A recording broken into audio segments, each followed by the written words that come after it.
some of my friends that went there was quite unhappy that the money that they spent to be there. How about the accommodation, public transport, the leave that they take?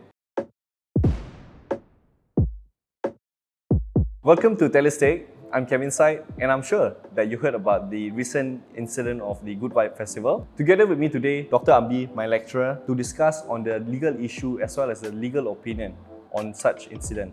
There's a similar situation happened before in 1996, even before I was born, Dr. Ambi, that Michael Jackson was banned because his history is contrary to the teaching of Islam.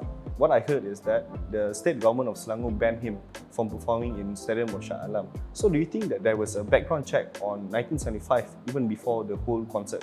There is an agency set up under this ministry to coordinate all applications which is received by foreign artists for filming and performances in the country. Basically, it is known as Central Agency for Application and Filming and Performance by Foreign Artists. They call it PUSPAL. I see. I know there were some condemning comments made against the minister, saying that he has cancelled it without any reasons and so on and so forth. When you are in a foreign land, belittling a particular Malaysian law or our country's societal beliefs, of course, it's not right. The guidelines of PUSPAL is very clear. The do's and don'ts of these foreign artists and performance are clearly stipulated. One of the parties acting so-called indecently on stage with the other friend, it is clearly a breach of one of the guidelines in the letter of undertaking that they have signed for. Oh, I see. So they are aware, it's well communicated, and as you know, contract, once you sign, you're bound by the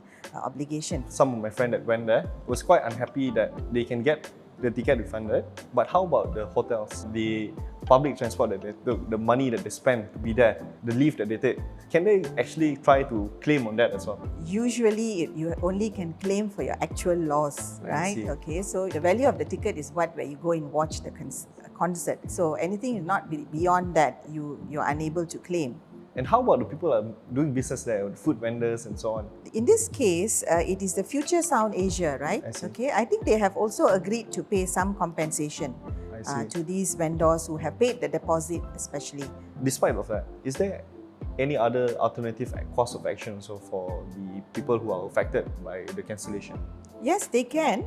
Besides a civil action, they can also file a claim under the Consumer Tribunal's claim for whatever services and goods which was not furnished, particularly under this contract. They can do so. And the consumers who are seeking to claim under this tribunal, they can personally go over there. There is a form for you to fill up, and you just have to prove your losses, and you can be awarded.